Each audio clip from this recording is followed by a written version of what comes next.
saudara-saudara, bertemu lagi bersama kami di program Berkat Pagi. Kita langsung buka kitab kita dalam Mazmur 84 ayat yang kelima. Berbunyi, berbahagialah orang-orang yang diam di rumahmu, yang terus-menerus memuji-muji engkau. Di dalam perikopnya tertulis rindu kepada kediaman Allah.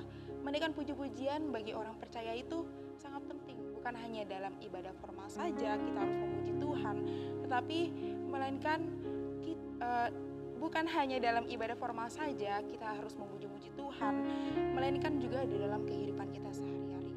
Melalui puji-pujian yang kita naikkan kepada Tuhan, kita bisa merasakan, bahkan kita mengalami namanya kasih dan kuasa Tuhan. Sebab ketika kita memuji Tuhan, berarti kita sedang bersekutu dengan Tuhan. Ada orang yang memuji Tuhan hanya menyanyi dan tidak dirasakan.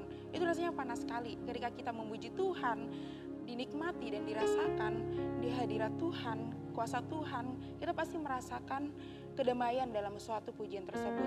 Ada dua tipe orang yang datang beribadah, hanya sekedar datang lalu pergi.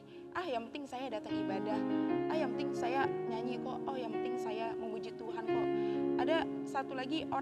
Ada orang yang begini, malas minggu ini datang ibadah, bisa kok minggu depan lagi saya datang beribadah.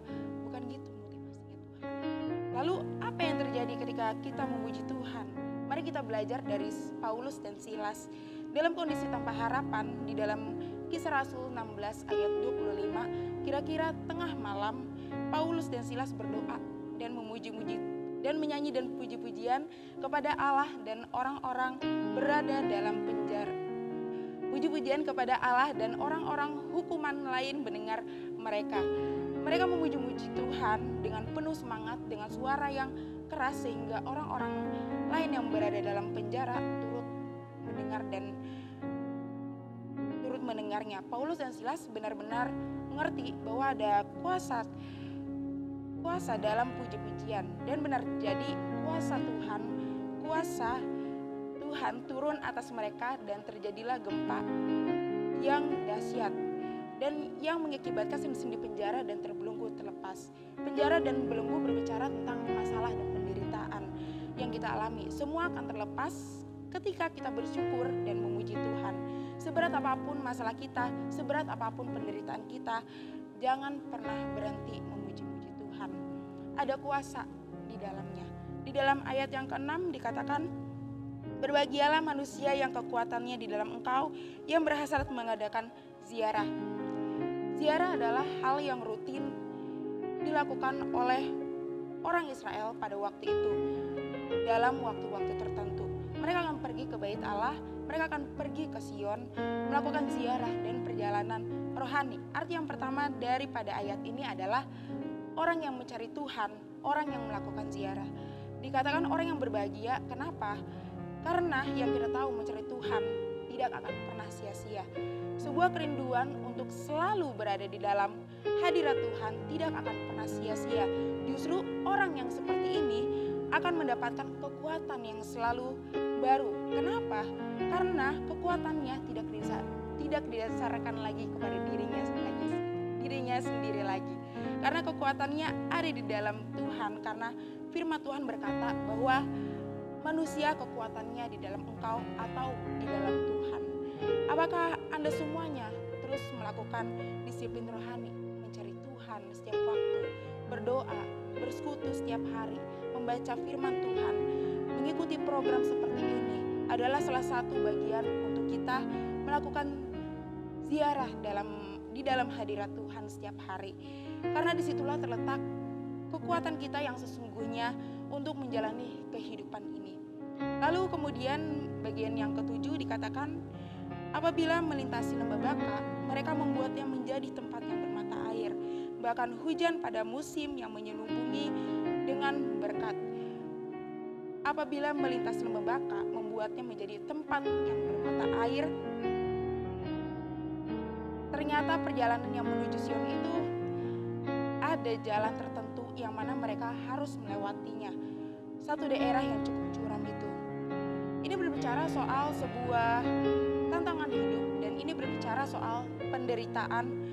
Kadangkala kita mencari Tuhan dengan sungguh-sungguh, tetapi bukan hal baik bukan berkat, bukan hal yang kita inginkan yang itu terjadi dalam kehidupan kita. Justru sebaliknya, Tuhan mengizinkan pengalaman lembah di dalam kehidupan kita.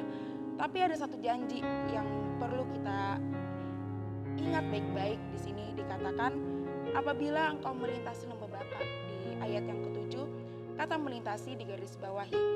Apa maksudnya melintasi? Melintasi artinya melewati lembah Baka, bukan tujuan hidup kita. Tuhan tidak pernah menjadikan lembah Baka itu penderitaan atau kesulitan yang menjadi tujuan. Sebaliknya kita hanya akan melewatinya. Maksudnya penderitaan akan terjadi, tetapi kita tidak pernah ditentukan dalam hal tersebut. Tantangan akan dihadapkan, tetapi Tuhan tidak mau kita kalah, dan Tuhan pasti campur tangan untuk melewati tantangan dan penuh dengan kemenangan. Amin. Di dalam ayat yang ke-11 dikatakan, sebab lebih baik 1 hari di pelataranmu daripada 1000 hari di tempat lain. Lebih baik berdiri di ambang rumah Allahku daripada diam di kemah-kemah orang fasik. Bagi Daud, berlama-lama di rumah Tuhan itu menjadikan hidupnya bahagia karena ia menikmati apa? Menikmati persekutuan yang indah dengan Tuhan. Daud begitu merasakan kenikmatan dan kepuasan dalam ibadah. Karena Daud apa? Karena Daud mencintai dan mengasihi Tuhan. Amin.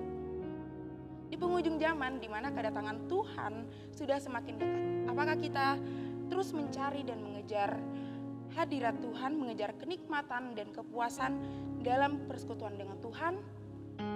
Atau malah sebaliknya, kita mencari kepuasan yang bersumber dari dunia ini seperti pesta pora, kemabukan, judi, hiburan malam, dan lain-lain? Ini adalah salah satu pencobaan bagi kita sebagai orang percaya. Ataukah kita meladani Daud yang begitu mengasihi Tuhan dan menempatkan perkara-perkara rohani sebagai yang utama dalam hidupnya? Di dalam Kolose 3 ayat 1 dan 2 berkata, carilah perkara yang di atas, di mana Kristus ada. Duduk di sebelah kanan Allah, pikirkanlah perkara yang di atas, bukan yang di bumi. Kepuasan dan kenikmatan hidup sejati hanya akan kita dapatkan ketika kita bersekutu dengan Tuhan dan menikmati baitnya. Di dalam Mazmur 62 ayat 1 dan 2 berkata, hanya dekat Allah saja aku tenang, daripada nyalah keselamatanku. Di ayat yang ketiga, hanya dialah gunung batuku dan keselamatanku, kota bentengku, aku tidak akan goyah. Ketika kita sungguh-sungguh bersekutu dengan Tuhan, mencari Tuhan, kita akan mendapatkan ketenangan dalam kehidupan kita. Kita sebagai orang-orang percaya, amin. Jadilah orang Kristen yang sungguh-sungguh. Kalau kita mau hidup kudus, makin kuduslah hidup kita. Makin dekatlah bersama Tuhan, karena hari-hari ini adalah hari-hari yang jahat. Mari tebus waktu kita untuk tetap bersekutu dengan Tuhan. Pergunakanlah waktu yang ada agar kita lebih dekat lagi kepada Tuhan, lebih mencari pribadi yang seperti Yesus. Demikianlah firman Tuhan yang saya sampaikan pada pagi hari ini. Biarlah firman Tuhan pada pagi hari ini dapat memberkati kita semuanya. Immanuel,